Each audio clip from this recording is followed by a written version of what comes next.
नमस्कार दोस्तों, मैं आशीष आप लोगों से फिर रूबरू हूँ। आईएएस मार्गदर्शक चैनल पर मैं आप लोगों का बहुत बहुत स्वागत करता हूँ। इस समय हम लोग प्राचीन भारतीय इतिहास पर चर्चा कर रहे हैं, लेकिन अगर यूपीएससी के पैटर्न को हम ध्यान में रखें और तमाम स्टेट्स में जिस तरह से पूरा पैटर्न चेंज किया जा रहा है, अगर आप लोगों ने देखा होगा तो छत्तीसगढ़ में पहले से ही जो इंडियन कल्चर और इंडियन फिलॉसफी है उसको काफ़ी अहम स्थान दिया गया है। इसके अलावा मध्य प्रदेश पीसीएस का भी जो पैटर्न चेंज किया गया है उस पैटर्न में भी ये काफ़ी बड़ा चेंज उन लोगों ने पैदा किया है कि अब वो प्रीलिम्स में भी वेद, उपनिषद, पुराण, ब्राह्मण, आरण्यक, इसके अलावा स्मृतियों के साथ साथ वो जो भारतीय कला और संस्कृति, प्राचीन भारत का मैं यहाँ पर विशेष तौर से जिक्र करूंगा। एक तो हम कह सकते हैं कि भारत का इतिहास, ये भारत के इतिहास के मुकाबले अगर मैं बात करूं तो प्राचीन भारत के इतिहास पर ज्यादा जोर दे रहे हैं। अच्छी भी बात है, हमें अपनी जो है सभ्यता और संस्कृति का ज्ञान होना चाहिए। और खास तौर से जो आईएएस आईपीएस अधिकारी बन रहे हैं, अगर उनको गीता और रामायण थोड़ी सी भी समझ में आ जाए, वो गीता और रामायण नहीं जो कि राजनीति के गलियारों में पढ़ाई जाती है, जहां पर कि देवताओं को भी राजनीतिक बंदी बनाने का प्रयास किया जाता है, उसके विरुद्ध अगर उनको जो है उसके आध्यात्मिक महत्व की समझ हो सके तो बढ़िया है। मैं हमेशा से ये मानता हूं कि मनुष्य के जीवन में सिर्फ सामाजिक, आर्थिक और राजनीतिक यही तीन पहलू नहीं होते हैं, बल्कि एक चौथा पहलू भी होता है जिसे कि हम प्रायः धार्मिक या आध्यात्मिक पहलू भी कहते हैं। या उल्टा हम कह सकते हैं कि पहला जो पहलू होना चाहिए वो हमेशा धार्मिक और आध्यात्मिक पहलू होना चाहिए, अन्यथा मनुष्य हमेशा काम, क्रोध, मान, मद, मोह के चक्कर में ही पड़ करके बर्बाद हो जाएगा। तुलसीदास जी भी बहुत सुंदर लिखते हैं कि काम, क्रोध, मान, मद, मोह नाथ सब नरक के पंथ। और सत्ता के गलियारों में चले जाइए साहब, दिन रात आपको यही दिखाई देगा। यहाँ तक कि साहब अगर मंदिरों में भी जाएंगे ये तो कैमरा ले करके जाएंगे। ये मंदिर भी बिना कैमरा के नहीं जा सकते हैं। हम लोग क्या होता है कि हम लोग जाकर के प्रणाम कर लेते हैं, तो खैर सामान्य जनता भी भगवान की ओर पीठ करके अपना फोटो खिंचाने में व्यस्त है ना। वो भगवान की तरफ जो है पीठ करके सेल्फी ले रही है। मैं अभी बागेश्वर धाम गया हुआ था तो मैंने ये देखा, मैंने कहा हाय मूढ़मती, तू भगवान की तरफ पीठ कर रहा है, किसी दिन भगवान ने तेरी तरफ पीठ कर लिया तो अब ये कह सकते हैं कि भैया वो बता दो जिधर भगवान नहीं है। खैर वो सब नाटक भी हो सकते हैं, पर ये हमें समझना चाहिए कि तमाम आयोगों का जो पैटर्न है वह पैटर्न भी तेजी से मुड़ रहा है। किधर की तरफ मुड़ रहा है? प्राचीन भारतीय सभ्यता और संस्कृति की तरफ। छत्तीसगढ़ और एमपी, इन दोनों पीसीएस के प्रीलिम्स और मेंस दोनों में जो है इसका समावेश करा दिया गया है। जिस तरह से भारत का वर्तमान सामाजिक राजनीतिक ताना बाना बुना गया है, उसमें भी ढोंग ही सही, पाखंड ही सही, लेकिन इस प्राचीन भारतीय धार्मिक, आध्यात्मिक, सांस्कृतिक माहौल को जो है पुनर्जीवित करने का प्रयास किया गया है। अब अगर इस पुनर्जीवन को लेकर के देखें तो मैं इसको बहुत बुरा भी नहीं मानता। चलिए, हो सकता है कि कुछ लोग इसमें रम जाएं, कुछ लोग हो सकता है कि इसमें उनको भगवत चिंतन की प्राप्ति हो भी जाए, लेकिन यूपीएससी के पैटर्न को भी कहीं ना कहीं हम आने वाले समय में इसी तरह से मुड़ते हुए देखेंगे। वेरी गुड मॉर्निंग सपना। इस पैटर्न को हम मुड़ते हुए देखेंगे, तो अगर ये पैटर्न हमको ऑलरेडी मुड़ता हुआ दिखाई दे रहा है तो हमें इसके लिए पहले से तैयार हो जाना चाहिए। इसलिए आज का जो पाठ्यक्रम है ये प्राचीन भारतीय इतिहास पर तो मैं फोकस कर ही रहा हूं। इस फोकस के साथ साथ मैं भारतीय समाज का जो चैप्टर है मैं उसकी तरफ भी झुकाव रखने की कोशिश करूंगा, क्योंकि वो जो है मेंस पेपर का एक महत्वपूर्ण हिस्सा है। इसके अलावा ये व्यवस्था जो वर्ण व्यवस्था है यह निबंध लेखन में भी काफी काम आ जाएगी। मैं तमाम कोटेशंस वगैरह के साथ चलूंगा। इसके अलावा अगर आपका फिलॉसफी ऑप्शनल है तो वहां पर बहुत थोड़ा सा ही सही लेकिन ये असर करेगा। Mohit Kumar Singh very good morning, पर ये सर जी लिखने से मुझे ये अंदाजा लग रहा है कि क्या ये रश्मि सिंह है, लिखावट के हिसाब से मैं जा रहा हूं। इसके अलावा जो है, अगर या मोहित अगर आप कोई और हैं तो आप अपना परिचय जरूर दीजिएगा, आप माइक ऑन करके अपने बारे में बताइएगा। ठीक है, तो मोहित आप अपने बारे में बताइएगा। इसके अलावा अगर आपका सोशियोलॉजी चैप्टर है, ठीक है मोहित कुमार सिंह, आप मेरा नंबर ले लीजिए 9891330730। आप मुझसे बाद में कॉल पे बात कर लीजिएगा, कोई मैसेज में जो है इनको लिख दीजिए। तो हम जो है चर्चा कर रहे हैं कि अगर सोशियोलॉजी आपका ऑप्शनल है तो वहां पर वर्ण व्यवस्था काफी इंपॉर्टेंट हो जाती है। अगर आपके पास PSIR है तो वहां पर भी थोड़ा बहुत इसका असर दिखाई देना जरूरी है। कोशिश करिए कि वीडियो आप लोग ऑन ही रखिए ताकि संवाद बेहतर हम लोग स्थापित कर सकें। इसके अलावा अगर हम चर्चा करें तो और भी जो हमारे इंटरव्यू वगैरह हैं वहां पर भी जो है इसका जो है काफी बेहतर जो है इस्तेमाल हो सकता है। और आप कल को अगर जॉब में भी जाते हैं तो आपको समझ में आना चाहिए कि यह जो वर्ण व्यवस्था वाला हिस्सा है इसके जरिए जो सोशल रिफॉर्म चाहिए वह भी करने में आपको आसानी मिलेगी अगर आप इसको बेहतर समझते हैं। तो यानी कि ये जो चैप्टर पढ़ेंगे हम आज, इसको हम 2 खंड में तोड़ करके पढ़ेंगे। पहले खंड में हम जो है इसका एक परिचय लेंगे, दूसरे खंड में जो है हम इसको और विस्तार देंगे। तो आज पहला ही हिस्सा हम करेंगे, फिर दूसरा हिस्सा भी इसका हम लोग लेकर के आएंगे। तो ये तो परिचय हो गया। मैं अक्सर जब टीवी डिबेट्स में जाता हूं वहां पर एक राजनीतिक विश्लेषक के तौर पर मुझको बुलाया जाता है, तो वो अक्सर ये कहते हैं कि आपकी जो बातचीत की शैली है वो काफी डिफरेंट है, आप नेताओं के खिलाफ इतना क्यों भड़के रहते हैं। तो मैं उनको ये चीज समझाना चाहता हूं कि भैया देखिए, नेताओं को धर्म पर बहस करने का अधिकार नहीं है और ना ही नेताओं को मंदिर में जाना चाहिए। नेताओं के मंदिर में जाने से मंदिर अशुद्ध हो जाते हैं, उनको गंगा जल से धुलवाया जाना चाहिए। वो कहते हैं कि आप ऐसा क्यों बोलते हैं, तो मैं वही उनको समझाता हूं कि देखिए सारे नेता जो हैं वो शूद्र हैं। अब सारे नेता शूद्र क्यों हैं, इस बात पर अगर मैं जाऊं तो सभी नेता शूद्र हैं, इसका प्रमाण मेरे पास क्या है। तो देखिए वो कहते हैं अरे नहीं नहीं, नरेंद्र मोदी तो पैदा जनरल हुए थे, बाद में सरकार ने OBC बना दिया। ठीक है भैया, ये जाति हैं, वर्ग हैं, जनरल और OBC, ये जो क्लासिफिकेशन है मैं थोड़ा सा आप लोगों को यहां पर लूं। हम लोग को 3 चीजें समझना होगा अगर आज के सामाजिक आर्थिक व्यवस्था को हम देखना चाहते हैं। तो सबसे पहले क्या बना हमारे सामने, वर्ण बना, ये वर्ण बना।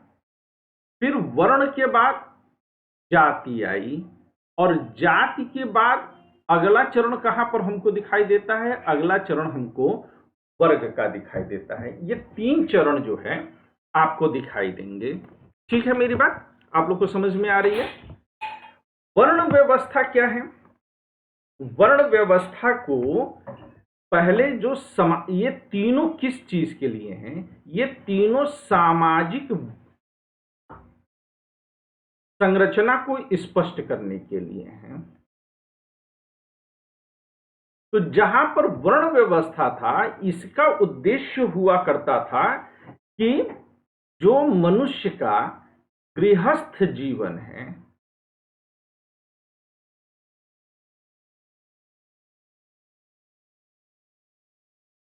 गृहस्थ जीवन को सफल और सुचारू बनाने के लिए दिया गया था।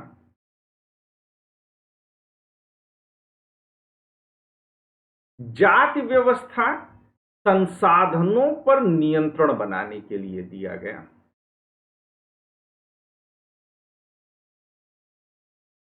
कि कुछ लोगों का नियंत्रण हो जाए और शेष सभी लोगों को जो है हम इससे काट दें, है ना। तो ये जितने लोग पंडित जी या ठाकुर लोग पैदा हुए, इनका एकमात्र धंधा क्या था कि ये किस तरह से गरीबों की जमीन हड़प लें, उनके संसाधन हड़प लें, उनका आर्थिक और सामाजिक राजनीतिक पूरी तरह से बहिष्कार कर दो और उनके मन में इतनी हीन भावना भर दो कि वो फिर जिंदा हो ही ना पावे।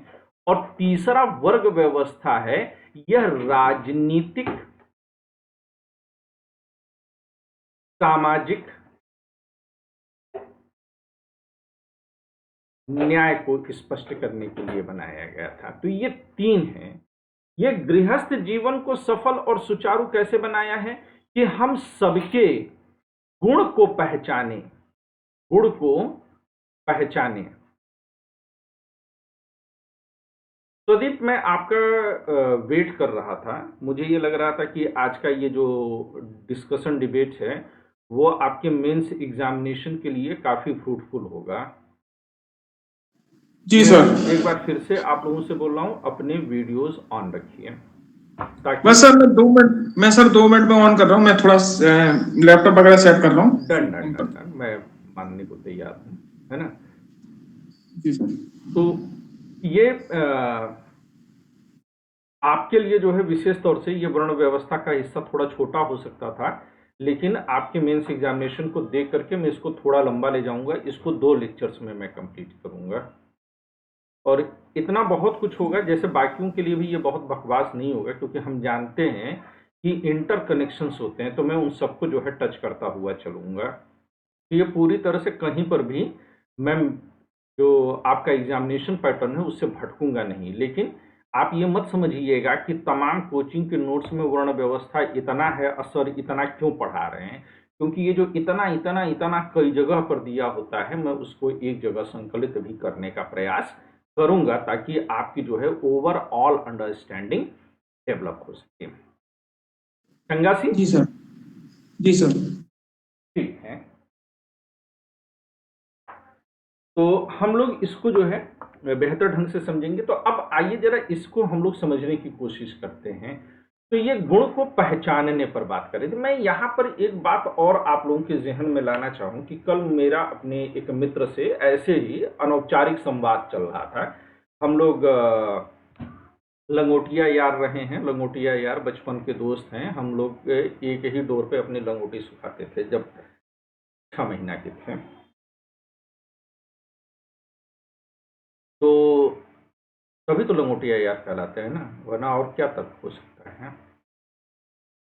तो मैं अपने बच्चे के बारे में, वो अपने बच्चे के बारे में बता रहे थे, तो मैं कुछ चीज़ों पर आप लोग का ध्यान भी आकर्षित करना चाहूँगा। मैं क्लास में जितनी भी बात करता हूँ वो सारी बात आपकी समझ के लिए, आपके अंडरस्टैंडिंग के लिए, आपके एग्जामिनेशन के लिए बहुत ज़रूरी होता है। आप उसको समझिएगा। तो ये हो रहा था कि मेरी बेटी पढ़ती है अभी एलकेजी में है। तो जब मैं उसके स्कूल गया तो वहाँ पर पेरेंट्स टीचर्स मीटिंग होती है, पीटीएम होता है, उसमें गया। तो उन्होंने कहा कि आपकी बेटी जो है वो देखिए एग्ज़ाम अच्छे से नहीं दी, उसने इतना कम लिखा है। तो मैंने कहा कि आपने लिखवाया क्यों, आपने टेस्ट क्यों दिलवाया। टेस्ट की आवश्यकता ही नहीं है, क्योंकि सरकार ये कहती है, न्यू एजुकेशन पॉलिसी ये कहती है कि कक्षा 8 तक के बच्चों का एग्जामिनेशन ही नहीं होना चाहिए। एटलीस्ट कक्षा 5 तक तो आप लोग ये मुरव्वत दीजिए। आप एजुकेशन पॉलिसी अपने हिसाब से गढ़ने लगेंगे, आप सरकार की बात को नहीं मानेंगे।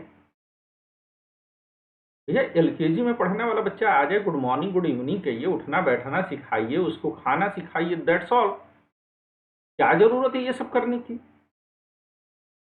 वो तो अभी प्रॉपर स्कूलिंग उसकी शुरू भी नहीं हुई, तो प्री स्कूल में है। आप अभी से उसका एग्जाम लेने लगे, तो वो भी अपने बच्चे के बारे में इसी तरह से बताने लगे, तो फिर कहे कि हाँ ये लोग समझते नहीं हैं कि बच्चों की जो हॉबीज हैं उन हॉबीज को ही पकड़ करके जो है उनके कैरियर को डेवलप किया जाना चाहिए। मैंने इस पर फिर ऑब्जेक्शन किया। मैंने कहा कि हॉबीज को जो है कैरियर नहीं बनाया जाना चाहिए।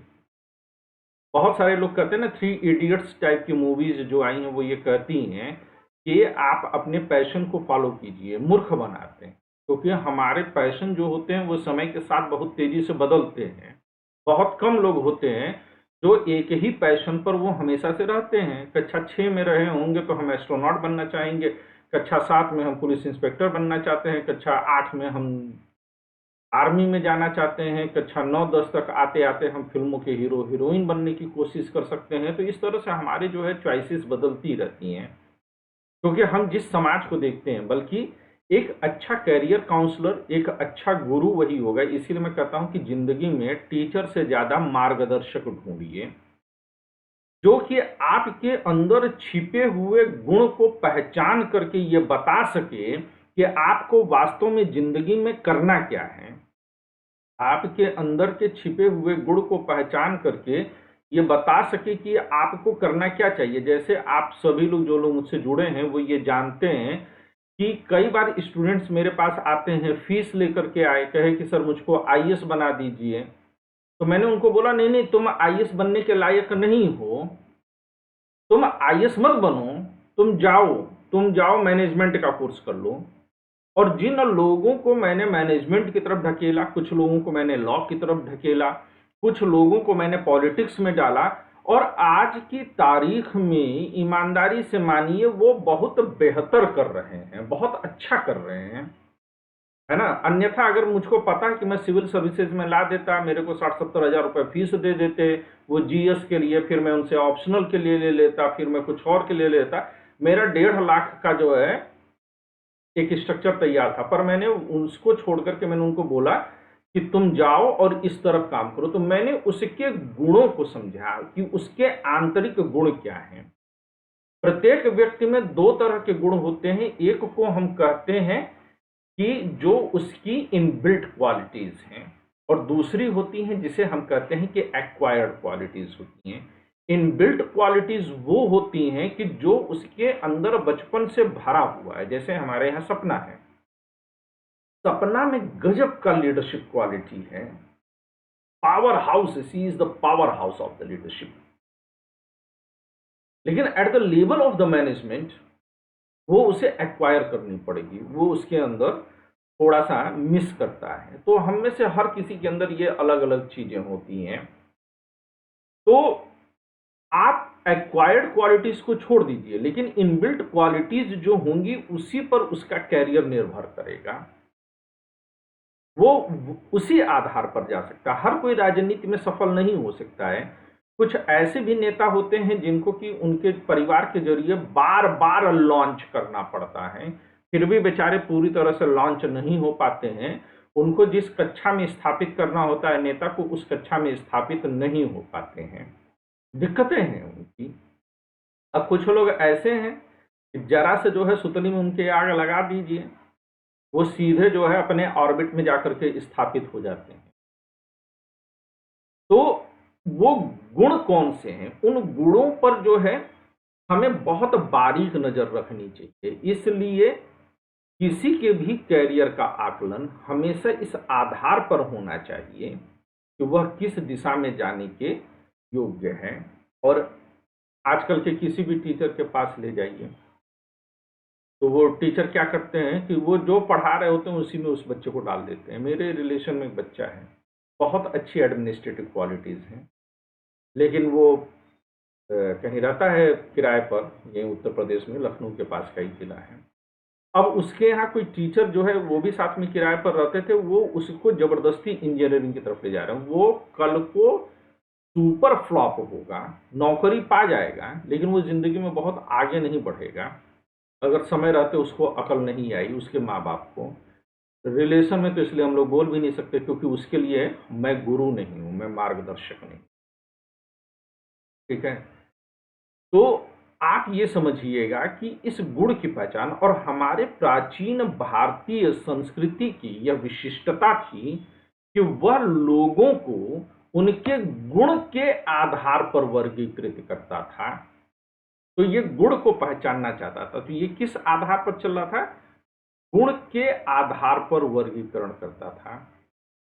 तो जब मैं नेताओं को बोलता हूं कि नेता जो है वह धार्मिक मुद्दों पर बहस नहीं करना चाहिए, उनको मंदिर मस्जिद नहीं जाना चाहिए, चाहे मोदी हो, चाहे ओवैसी हो, चाहे राहुल गांधी हो। अगर धर्म की माने, कृष्ण की माने, भगवान श्री कृष्ण की माने, तो इन लोगों के मंदिरों में जाने पर पूरी तरह से प्रतिबंध होना चाहिए। क्योंकि ये शूद्र हैं और शूद्रों को धार्मिक चर्चा करने का, वेद पाठ करने का, मंदिरों में जाने का अधिकार नहीं हो। ये पात्र नहीं है घर में बैठ के पूजा करें चलेगा, मैं ये नहीं कर रहा हूं कि पूजा करने के अधिकारी नहीं, घर में बैठ के करें। दूसरा, कर्म क्या कर रहे हैं इसके आधार पर। तो आज जैसे कैरियर मार्गदर्शक की जरूरत है वो हमारे वर्णाश्रम व्यवस्था में पहले से मौजूद था, और ये सबको। अब नेता क्यों है? क्योंकि नेता कहते हैं कि हम आपकी सेवा करने के लिए आए हैं, हमें सेवा करने दीजिए, हम सेवक हैं। तात तुम मोरे स्वामी, मैं सेवक तुम्हारा अनुगामी। तो भैया तुम जो सेवकाई करे, जो सेवा का अवसर मांगे, वह शूद्र है। और इस लिहाज से उनकी जाति कुछ भी। लेकिन जब जाति आई तो जाति, मैं यहां पर कलर चेंज कर देता हूं, वह जन्म के आधार पर आया कि आपके माता पिता की जो जाति है वही जाति आपकी भी होगी। जो आपके माता पिता की जाति है वही जाति आपकी भी होगी। तो यहां से जो है जन्म के आधार पर भी जो है स्पष्टीकरण मिल गया कि संसाधनों पर नियंत्रण हो गया, और फिर जन्म के आधार पर भी नियंत्रण हो गया। तो ये जो है, क्यों मैं कह रहा हूं कि ये जो है संसाधनों पर नियंत्रण करने का प्रयास था, क्योंकि अगर मान लीजिए कि 100 रुपया है, थोड़ा कैलकुलेशन आसान हो जाता है, तो ब्राह्मण का 25 रुपया, क्षत्रिय का 25 रुपया, वैश्य का 25 रुपया और 25 रुपया शूद्र का होना चाहिए। लेकिन जब शूद्र को दबा देने की कोशिश की जाती है तो इसका 25 रुपया ऊपर की तरफ खींच लिया जाता है और उसको उसके संसाधनों से, राजनीतिक सत्ता से पूरी तरह से वंचित कर दिया जाता है, महरूम कर दिया जाता है। बात समझ में आ रही है? तो धीरे धीरे यह जो वर्ग था, जो जाति के आधार पर तय हुआ, वह गरीब से गरीब, गरीब से गरीब और गरीब होता चला गया। इसीलिए सामाजिक न्याय की मांग हर बार करनी पड़ती है। तो जब समाज में ये क्या है, यह जहां पर अच्छा था यह वहीं पर बहुत बुरा था। इसी तरह से स्त्रियों को क्यों पर्दानशी किया गया, क्यों उनको घूंघट बनाया गया, क्यों उनके गले में खूंटा लटका दिया जाता है, स्त्रियों के गले में क्यों खूंटा लटकाया गया, ताकि ये साबित किया जा सके कि वो किसी की प्रॉपर्टी है ना। एक टीका मांग भर दिया जाता है, वो इसीलिए किया गया ताकि ये साबित किया जाए कि वह किसी और की प्रॉपर्टी है, और जब वो किसी और की प्रॉपर्टी है तो खुद प्रॉपर्टी में हिस्सा कैसे मांगे। यहां तक कि हरियाणा जैसे स्टेट्स में यह प्रचलन है कि जहां पर संपत्ति के बंटवारे में स्त्रियों का, लड़कियों का नाम अपने आप चढ़ता है, वहां लड़कियों का ब्रेन इस तरह से वाश किया गया कि वह खुद जाकर के अपने भाइयों के नाम से प्रॉपर्टी चढ़वा दे रही हैं। हालांकि धीरे धीरे समय बदलेगा और वो अपना हक अब छोड़ने को तैयार नहीं होंगी, भले 20 साल 50 साल और लग जाए, लेकिन ये होगा। हालांकि 50 साल तक ये समृद्धि उत्तर भारत की बनी रहे, मुझे इसमें बहुत बड़ा संदेह है, क्योंकि गंगा अब अपनी समाप्ति की ओर बढ़ चुकी है। मुझे लगता है कि 20-25 साल में गंगा एक विलुप्त नदी हो जाएगी, अगर पूंजीपतियों के इस लालच पर और सत्ता के साथ मिलकर के जो भ्रष्टाचार किया जा रहा है उस पर अगर तुरंत रोक नहीं लगा।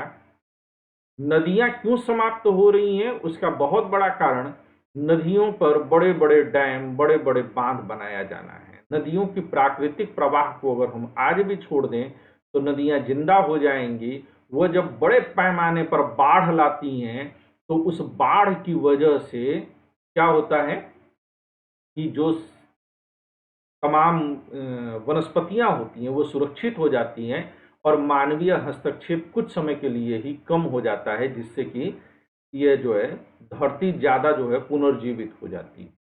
ये खैर भूगोल में आप लोग पढ़ेंगे तो वहां पर आप लोग अलग से देखेंगे। तो कुल मिलाकर के अगर हम ये कहें तो एक बड़ा साजिश जो है हम लोग लगातार होते हुए देखते रहते हैं। आगे बढ़ते हैं। और जब यही शोषण का आधार बन जाता है तो यह वर्ग जो है राजनीतिक सामाजिक न्याय, तो वर्गों में डिवाइड किया गया और देखा गया कि कहाँ कहाँ समस्या है और फिर इस आधार पर आरक्षण आदि की व्यवस्था की गई। याद रखिएगा कि आरक्षण जाति को नहीं, मूल रूप से वर्ग को दिया गया है। जी स्वदेव। सर मेरा सर क्वेश्चन ये है कि सर अभी आप बोल रहे थे कि जो राजनेता हैं उनको मंदिर नहीं जाना चाहिए। तो सर जैसे पहले राजा होते थे सर, वो लोग भी तो मंदिर जाते थे, मंदिरों का राजा उद्घाटन सेवक वगैरह। नहीं होता था, राजा हम्म, स्वामी होता था।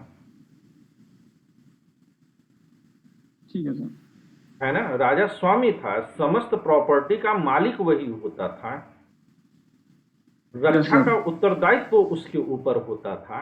अब तो चीन हमारी हजारों किलोमीटर जमीन ले लेता है और हमारे देश के जो कर्ता धर्ता होते हैं बोलते हैं न कोई आया है न कोई गया है।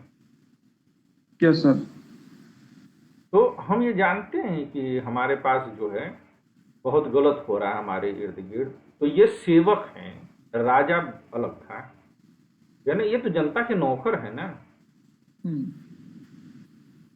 तो ये तीन व्यवस्था हो जाती है। तो इसमें से जो प्राचीन भारत की आदर्श व्यवस्था थी वो यहीं पर थी, वर्ण व्यवस्था में। तो जरा इसको जो है हम लोग आज क्या पढ़ रहे हैं, हम लोग पढ़ रहे हैं वर्ण व्यवस्था। ठीक है। वर्ण व्यवस्था को हम क्या कह सकते हैं कि प्राचीन भारत के सामाजिक संगठन में, लिखिएगा जरा, लाइन बनाइएगा, प्राचीन भारत के सामाजिक संगठन में वर्ण व्यवस्था का महत्वपूर्ण स्थान था।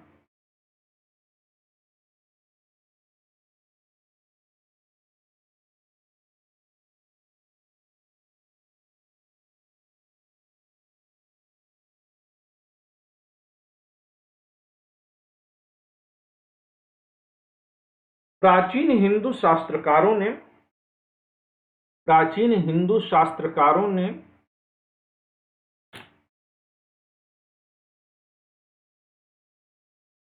वर्ण व्यवस्था का विधान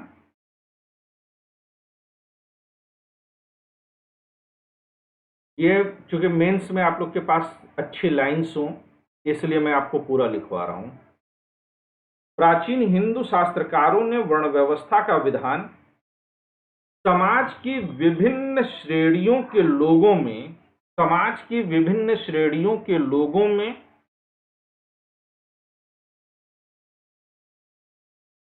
कार्यों का उचित बंटवारा करके कार्यों का उचित बंटवारा करके सामाजिक संगठन बनाए रखने के लिए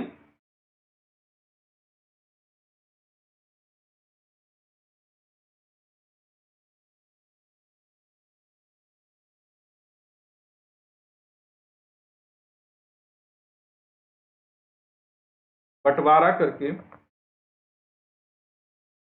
सामाजिक संगठन बनाए रखने के लिए किया,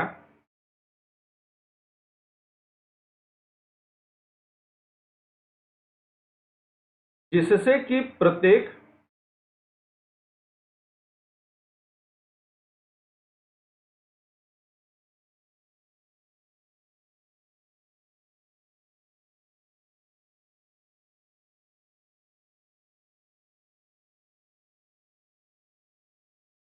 जिससे कि प्रत्येक मनुष्य अपने जिससे कि प्रत्येक मनुष्य अपने अपने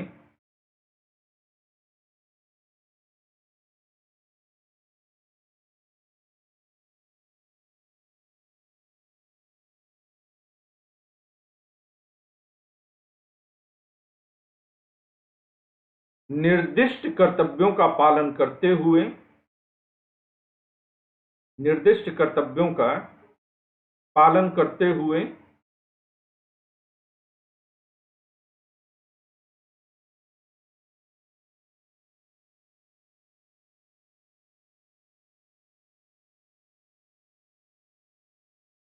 आपसी मतभेदों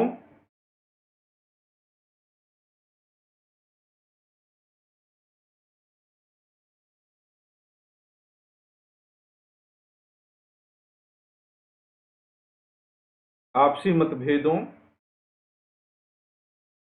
और वैमनस्य से मुक्त होकर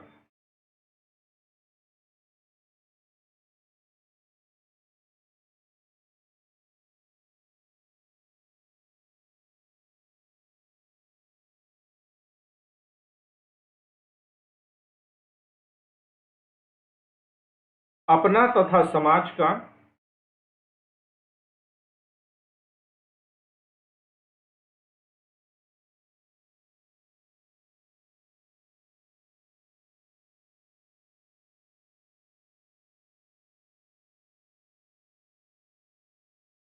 पूर्ण विकास कर सके।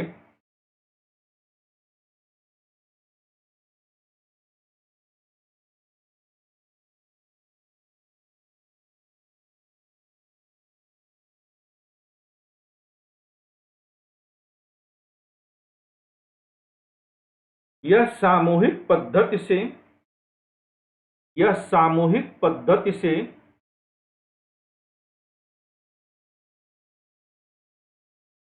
व्यक्ति के उन्नति की योजना है। व्यक्ति के उन्नति की योजना है।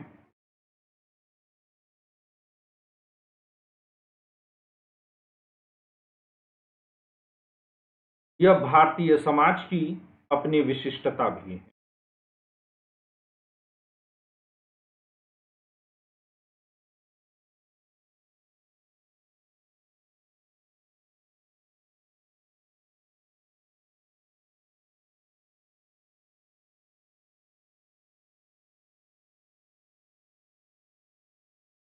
इसके द्वारा व्यक्ति परिवार, समुदाय, समाज तथा राष्ट्र के प्रति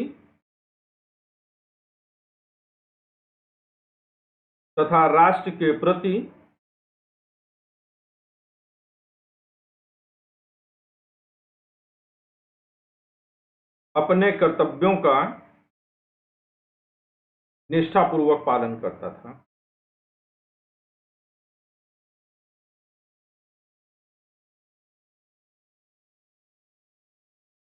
ठीक है, अब एक छोटी सी हेडिंग बना दीजिएगा, वर्ण व्यवस्था की उत्पत्ति, ताकि समझने में आसानी हो। ये पूरी तरह से मेंस को ध्यान में रख करके मैं कर रहा हूं। ठीक है, ये जो इतिहास ऑप्शनल भी जिन लोगों का होगा उनके लिए भी इक्वली इंपॉर्टेंट है। वर्ण व्यवस्था की उत्पत्ति। अब वर्ण व्यवस्था की उत्पत्ति, वर्ण शब्द की उत्पत्ति, ऐसे लिखेगा, वर्ण शब्द की उत्पत्ति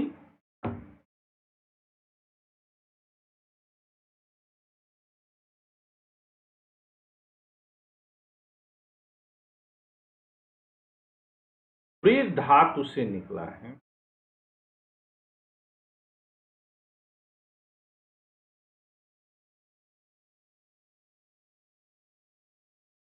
व्री धातु से निकला है।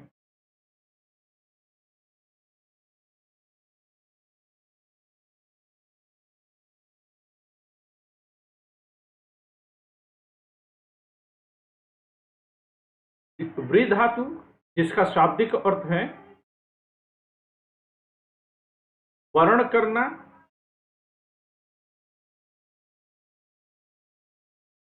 या चुनना।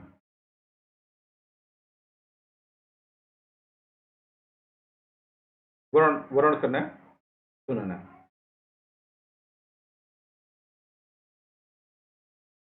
इस प्रकार वर्ण शब्द का अर्थ हुआ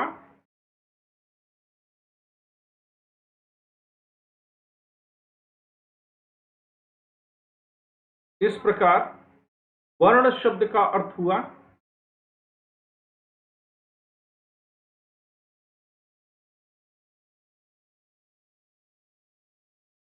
वृत्ति अथवा तुम्हें क्लास करनी चाहिए, है ना? तुम पंचायत कर रही हो,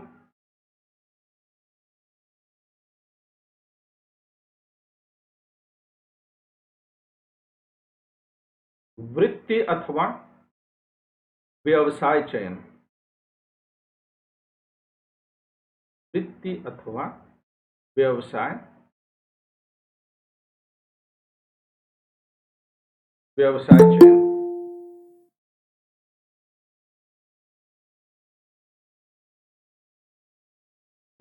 प्रीति को मैं बोल रहा था कि मतलब क्लास चल रही है, ये एडमिनिस्ट्रेटिव सर्विसेज की तैयारी कर रही हैं और ये जो है पंचायत में लगी हुई। बुलाना पड़ता है कि क्लास कर लो, देखो तुम्हारा सपना है कि तुम्हें अधिकारी बनना है।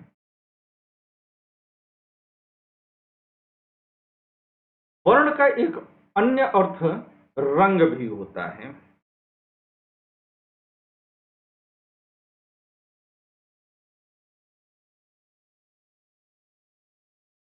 वर्ण का एक अर्थ रंग भी होता है।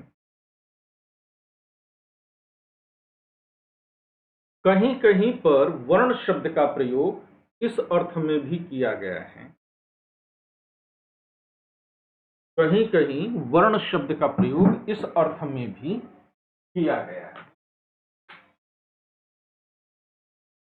ऋग्वेद में जहां कहीं भी आप लोग को दिक्कत लगेगी आप लोग बताइएगा जरूर।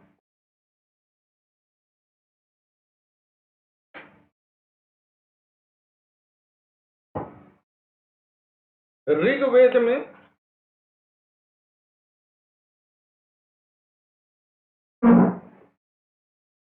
हम लोग कहां की चर्चा कर रहे हैं इस समय? ऋग्वेद।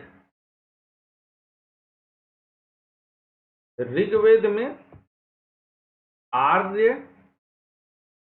किस रंग के बताए गए हैं? आर्यों को बोला गया है कि ये, अरे आ जाओ भाई, श्वेत रंग के हैं, और जो अनार्य हैं वे कृष्ण वर्ण के हैं। अब ये देखिएगा कि जो रेसिस्ट थ्योरी है, कई बार इसको जो है जब मैं नीदरलैंड्स में पढ़ रहा था तो वहां पर भी ये चर्चा हो चुकी है, और जब मैं स्विट्जरलैंड में था तो वहां पर भी United Nations human right commission का जो एक सेमिनार था उसमें जब मैं गया हुआ था तो वहां पर भी इसके बारे में चर्चा हुई। और दोनों ही जगह जो है कुछ लोग, और खास तौर से एक राजनीतिक प्रवक्ता आजकल हैं, हमारे क्लासमेट हैं, बहुत जोर शोर से बोलते हैं। उनकी पहचान मैं आप लोग को अगर बताऊं तो लंबाई और चौड़ाई दोनों उनके बराबर है। बाकी आप लोग समझ लीजिएगा कि मैं किसके बारे में बात कर रहा हूं, ठीक है? नाम लेना उचित नहीं है। तो मेरे क्लासमेट थे, तो उन्होंने भी ये कहा कि हमारे यहाँ शास्त्रों में उस रेसिस्ट परिकल्पना को जिंदा रखा गया है कि आर्यों को श्वेत और अनार्यों को कृष्ण बताया गया है। लेकिन यहां पर जो आर्य और अनार्य का भेद है, ये बहुत, मेरी बात को गौर से समझिएगा, क्योंकि जो यूरोप है वहां पर, खासतौर से जो वेस्टर्न यूरोप है वहां पर लोगों के चमड़े का रंग 3 माना गया है। पूरी दुनिया को 3 रंग में डिवाइड करते हैं। एक, फेयर एंड लवली की औलादें जिनकी मम्मियां उनको रोटी में सुबह शाम जो है फेयर एंड लवली लपेट करके, उनका तो कम वक्तों क्या रोटी भी नहीं बनती है, ब्रेड में फेयर एंड लवली लपेट करके अपने बच्चों को खिलाती हैं। एकदम आटे की बोरी जैसे गोरे गोरे सब पैदा होते हैं, गोरा भी नहीं कह सकते, सफेद सफेद पैदा होते हैं। तो किसी जमाने में मैंने ऐसी एक कविता लिखी थी हास्य रस में कि हसीना गोरी गोरी जैसे हो आटे की बोरी, ना नमक ना हल्दी जैसे अंडा हो बिन जर्दी। ऐसे करके मैंने पूरी एक कविता लिख डाली थी जब उन्हीं सब के बीच में बैठे हुए थे, है ना। सपना को कुछ ज़्यादा ही मजा आएगा हिंदी साहित्य में। तो प्रीति भी हिंदी साहित्य से जो है एमए से हिंदी साहित्य है ना प्रीति? एमए से हिंदी साहित्य हो तो हाँ ना लिख दो। क्या करें? नहीं सर, एमए से नहीं, हिंदी से है मैं। अच्छा, हिंदी साहित्य से। नहीं, बहुत सारे लोग एमए से हिंदी साहित्य भी हो जाते हैं, मैंने देखा है। तो ये इतने गोरे होते हैं पर किसी मतलब के नहीं होते हैं। सबसे ज्यादा कैंसर उन्हीं के यहाँ होता है। उनके नेताओं को ज्यादातर जो है कैंसर होता है। हमारे देश के नेताओं को कैंसर कम होता है क्योंकि खुद ही समाज के कैंसर हमारे वाले, तो इनको क्या कैंसर होगा। तो जब इनके ऊपर जो है चर्चा करते हैं तो ये अपने आप को बहुत श्रेष्ठ मानते हैं। फिर दूसरा जो होता है वो कलर्ड स्किन मानते हैं, जिसको कि वो एशियन स्किन भी कहते हैं, यानी कि हम लोगों की जैसी स्किन है। अब तीसरे जो होते हैं उनको वो अफ्रीकन जो कम्युनिटी खास तौर से है उनको वो ब्लैक स्किन मानते हैं। तो हम लोग की जो स्किन है हम लोग अपने यहाँ कहते हैं कि गोरे गोरे हैं। वधु कैसी चाहिए? सुंदर, सुशील, कार्य में दक्ष और गोरी चाहिए। मतलब मुझे नहीं लगता है कि मतलब उनको बहू से खाना बनवाना है कि फेयर एंड लवली का ऐड करवाना है। काहे गोरी चाहिए? आज तक ये कॉन्सेप्ट मेरी समझ में नहीं आया, है ना। इतने सब गोरे गोरे चाहिए तो हम लोगों का क्या होगा, है सुदीप बाबू? हम लोग तो काले काले हैं, ठीक है, पर चलिए चल जाएगा। और अच्छा, मेरा तो जो है बेड़ा पार हो गया है, दिक्कत आपकी है। तीसरा जो है वो काले रंग वाले हैं जो ज्यादातर अफ्रीकन कम्युनिटी के हैं, तो वो सर्वश्रेष्ठ समझते हैं खुद को। एशियन को जो है वो कलर्ड समझते हैं कि उनसे कम है, और अफ्रीकन को बहुत ही कम। वो तो कई जगह पहले के जमाने में लिखते थे कि ब्लैक्स आर नॉट अलाउड। अगर आप अमेरिकन क्रांति को पढ़ेंगे तो अमेरिकन क्रांति में ये शब्द आपको बहुत बड़े पैमाने पर मिलेगा कि blacks and dogs are not allowed. Hindustan में वो इसी शब्द को जो है तोड़ देते थे अंग्रेज और लिखते थे कि Indians and dogs are not allowed. अब उनके प्रधानमंत्री आवास में एक इंडियन अपने डॉग के साथ जो है आजकल चहलकदमी कर रहा है। तो वक्त की मार देखिए साहब कि कैसा गजब का होता है ना। कि बहुत गजब का है कि जिस पार्टी को 3 बार अपना नाम बदलना पड़ा वो पार्टी आज सत्ता में है, और जिसके यहाँ 3 पीढ़ियां जो है प्रधानमंत्री आवास में गुजरी हों, मतलब 3 पीढ़ियों इनकी गुजरी हों, आज वो सड़क पर लाठी डंडा खा रहे हैं, उनके घर की बेटी का पुलिस वाले दुपट्टा छीन ले रहे हैं। वक्त की मार है साहब, बदलता सब कुछ है। और लेकिन आज जो सत्ता नसी हैं कल को उनको भी सड़क पर आना पड़ेगा, है ना। जो आज गद्दी नशी हैं वे सुन लें कल वो भी साहबे मसनद नहीं रहे। तो कल उनका भी वक्त बदलेगा। जो आज सड़क पर डंडा खा रहे हैं कल वो भी आएंगे। तो वक्त की हालात है। आज आप लोग मुझसे पढ़ रहे हैं, कल अधिकारी बन जाएंगे तो मैं आपके पास जो है अपना जो है कार्ड भेजूंगा कि मिलना चाहता हूं, तो आप चपरासी से करवा देंगे, कह दो साहब नहीं है स्वदीप। बिल्कुल नहीं सर, ऐसा तो बिल्कुल नहीं होगा, मैं खुद ही आऊंगा सर। आपके मुंह में घी शक्कर। ठीक है, आपने ये तो नहीं कहा कि बनने के बाद देखेंगे। कॉन्फिडेंस आपका है कि आप जो है इतने कॉन्फिडेंट हैं कि आप बनेंगे, और मैं कॉन्फिडेंट हूं 2024 में ही आप बनेंगे। और मैं दिन रात इस बात को बोलता रहता हूं कि 24 घंटे में अगर एक बार भी सरस्वती जी जो है जिह्वा पर वास करें तो उसमें मेरी जिह्वा से यही निकले कि 2024 में सुदीप बाबू IAS अधिकारी हैं, अब बढ़िया वाली रैंक के साथ। My target is top 50। ठीक है, तो वो इस तरह से करते थे। तो उन्होंने ये कहा कि जो रेसिस्ट भावना वो यूरोप में बसी हुई है, आज भी बसी हुई है। मैं उसका शिकार हुआ हूं। जब मैं यूरोप में था तो मुझे इस चीज का शिकार होना पड़ा था। तो उसने कहा कि ये तो भारत में भी है, ऋग्वेद में भी है कि आर्यों को श्वेत कहा और अनार्यों को कृष्ण कहा, करिया कहा। हमने कहा ना बाबू, आप नहीं बूझे। देखिए, जो श्वेत और कृष्ण की बात है वह गुणों के आधार पर है, वह चमड़ी के रंग के आधार पर नहीं है। अप्रमाण न समझ में आवे तो सांख्य दर्शन उठाइए। सांख्य दर्शन में 3 वर्ण की कल्पना की गई है, 3 गुणों की कल्पना की गई है, सत रज तम। और मोटे तौर पर हम इसको अच्छे और बुरे गुणों में करते हैं, और अच्छे गुणों की परिकल्पना हमेशा सफेद रंग से की जाती है और बुरे गुणों की कल्पना हमेशा काले रंग से की जाती है। इसीलिए हिंदी फिल्मों में जब भी या टीवी सीरियल्स में जब भी राक्षस दिखाया जाता है तो वह काले काले रंग का कपड़ा पहनता है, और जब कोई बढ़िया किसी को दिखाना होता है एकदम प्योर गुणों वाला, तो उसको हमेशा सफेद कपड़े में दिखा। हाँ सर, काले कपड़े और लाल सिंह।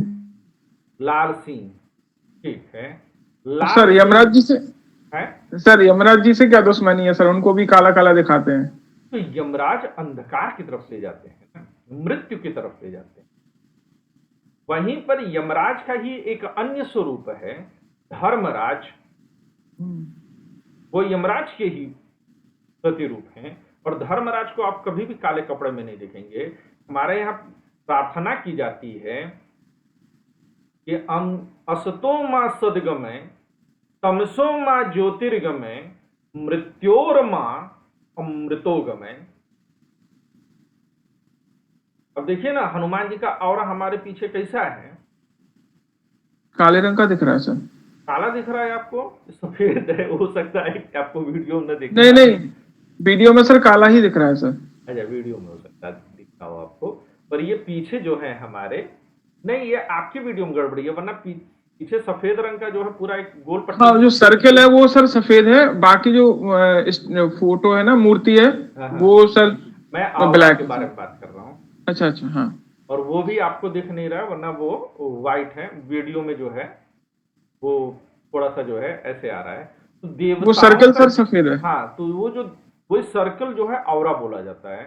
तो जो ऑरा है वो हमेशा व्हाइट ही क्यों रखा गया है? वह गुणों का प्रतिनिधित्व है, सतगुण का। ठीक है ना ये बात?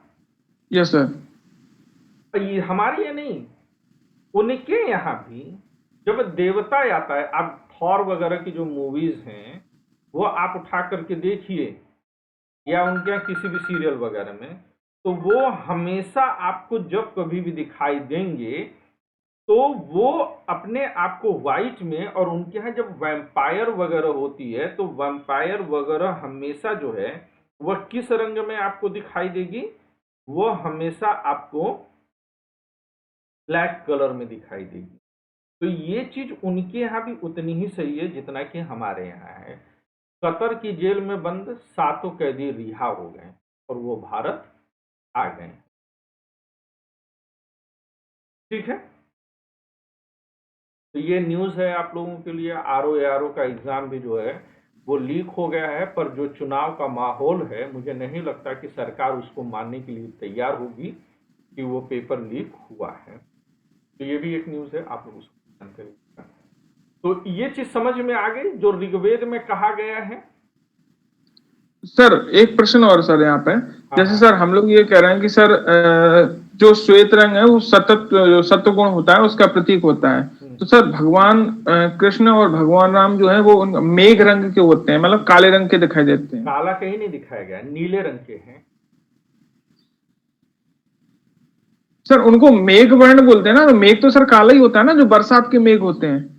उन्हें बारिश का नहीं कहा गया एक्चुअली में, बाद में जो कल्पना की गई है उनमें आ गया है, वरना भगवान हमेशा नीले रंग के होते। मैं तो सर मेघ वर्ण जो मैंने उनकी स्तुति में पढ़ा था, तो मेघ का मतलब मैंने वही समझा कि जो बादल के काले मेघ होते हैं बरसात के समय। भी जब उनको वहां पर जो है ईश्वर को दिखाया गया है, तो ईश्वर तीनों गुणों के आधार हैं। सत रज तम तीनों गुणों के आधार हैं। माया जो शक्ति है वह ईश्वर पर ही आश्रित है। सीता जी क्या है? माया माया। ही तो है, और ईश्वर को मायापति बोला गया है। तो तीनों गुणों से हम में से कोई भी उन तीन गुणों से जो है पूरी तरह से जो है भिन्न नहीं हो सकता है। Yes sir. परंतु उसके बावजूद भी वह अपना संतुलन बनाए रखते हैं। फिर दूसरी बात यह है कि सत, रज और तम, ये तीनों जो हैं वह केवल व्यवहारिक स्तर पर हैं। जब हम पारमार्थिक स्तर पर ऊपर उठते हैं तो वह कोई भी स्तर बचता नहीं है। तो वहां पर जो है वह वर्ण से परे हो जाते हैं। नेति नेति ईश्वर का स्वरूप है। यह परिकल्पनाएं हमने की, यह परिकल्पना हमने काले रंग में भी जब कर लिया है तो क्यों किया है? काले रंग की परिकल्पना के पीछे का आधार है कि काला रंग सबसे बेहतर अवशोषित करता है। काली कमरिया चढ़े न दूजा रंग। काले रंग की तरफ जितनी भी जो है रेज जाएंगे वह सबका सब अवशोषित कर लेगा, वापस नहीं करेगा। तो कृष्ण का वास्तविक अर्थ क्या है? कृष्ण का अर्थ है अवशोषित करने वाला। जो जितना अच्छा अवशोषित करेगा वो उतना ही अच्छा उत्सर्जक भी होगा।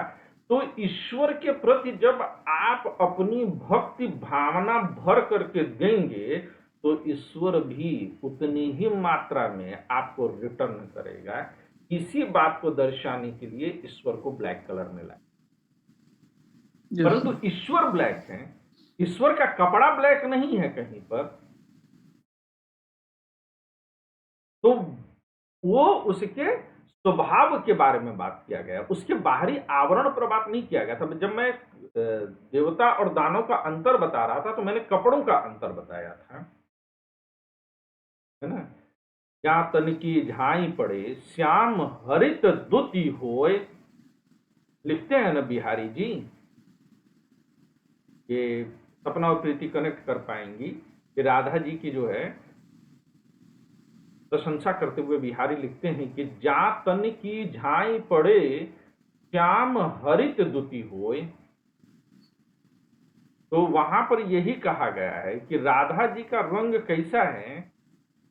पीला है, पीत वर्ण है। अब भगवान कैसे हैं?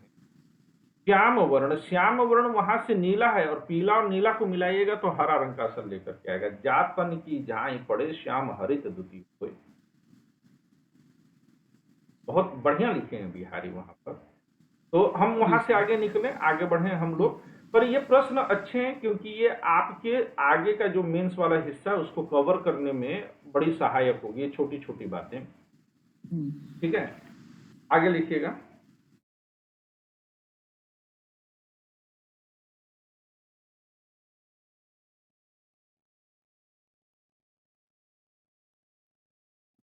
तो यहां पर आधार हमने क्या लिया है? रंग का आधार। परंतु प्रधान तौर पर वर्ण शब्द का प्रयोग, परंतु प्रधान आधार पर वर्ण शब्द का प्रयोग ऋग्वेद में भी गुण और कर्म के लिए ही हुआ है। श्रीमद् भागवत गीता में स्वयं भगवान श्री कृष्ण कहते हैं,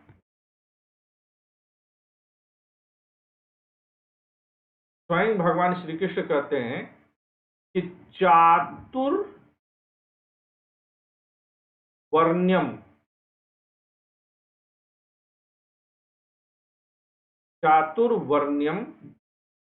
मम सृष्टम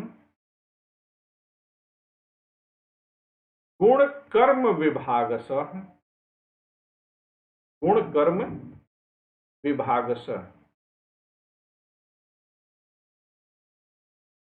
चातुर्वर्ण्यम अर्थात चारों वर्ण मेरे द्वारा रचे गए हैं।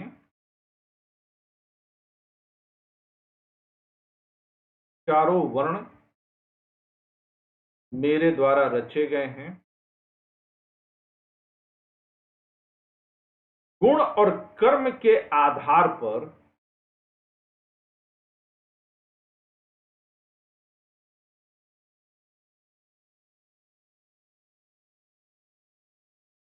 इनका भेद होना चाहिए।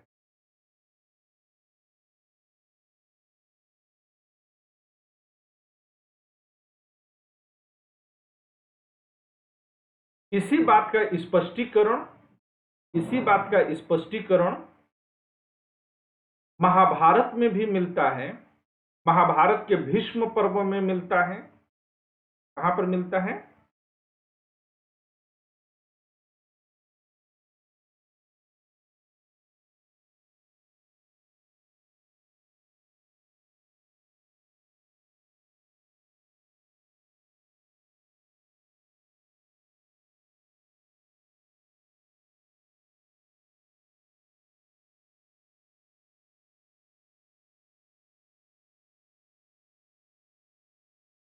महाभारत के भीष्म पर्व में मिलता है।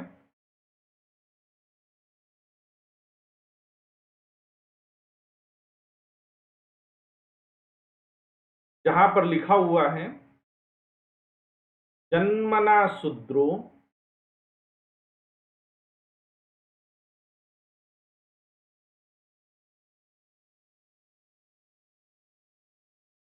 संस्काराद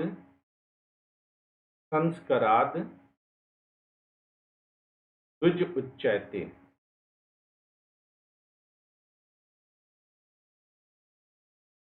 ये श्लोक रखिएगा, ये कोट करने में आप लोगों को जो है आसानी रहेगी कि अर्थात जो जन्म से शूद्र है वह अपने संस्कारों से ब्राह्मण कहलाएगा। जो जन्म से शूद्र है वह अपने संस्कारों से ब्राह्मण कहलाएगा।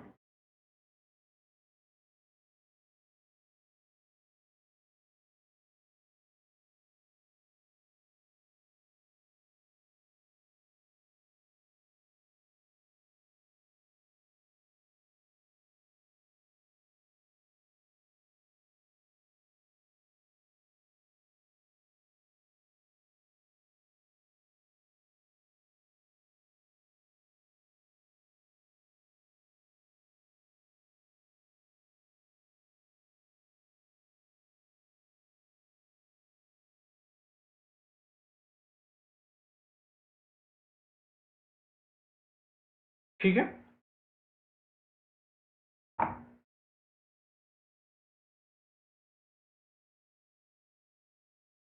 पैरा चेंज करके लिखेगा। प्राचीन भारतीय साहित्य में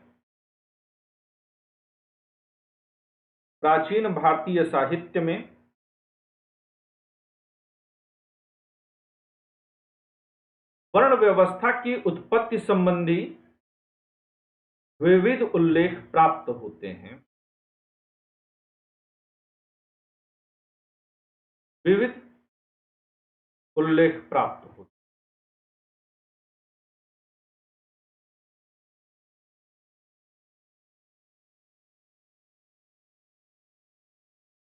अभी के लिए मैं यहीं पर रोक दे रहा हूं क्योंकि हम लोगों को आज जो है आरओ एआरओ के पेपर को भी डिस्कस करना है। ठीक है ना? तो हम लोग उसके भी डिस्कशन में चूंकि उतरने वाले हैं तो आज यहीं पर रोक देंगे, छोटी क्लास ही रहेगी। फिर जब हम लोग आगे जो है यूपी पीसीएस और यूपीएससी के लिए क्या स्ट्रेटजी होगी इस पर भी हम चर्चा करेंगे। लिंक आप लोगों के पास पहुंच गया है, तो आप लोग अपने सारे जो है डाउट्स सारी बातें सोच करके रखिएगा। 1 बजे से वो सेशन है, तो वहां पर हम लोग जो है वो चर्चा करेंगे। तो मैं ये चाहता हूं कि आप लोग शांत मन से बैठ करके एक पेपर पर क्या आपके डाउट्स हैं, क्या आप अपनी रणनीति में जो है सुधार चाहते हैं, क्या जो है आपके जो है सजेशन है, इस पर पूरी तरह से आप लोग चर्चा पूरा बना लीजिए। तो फिर इसके बाद जो है हम लोग जो है उस पर चर्चा करेंगे। तो आज अभी यहीं पर रोक देते हैं, फिर चर्चा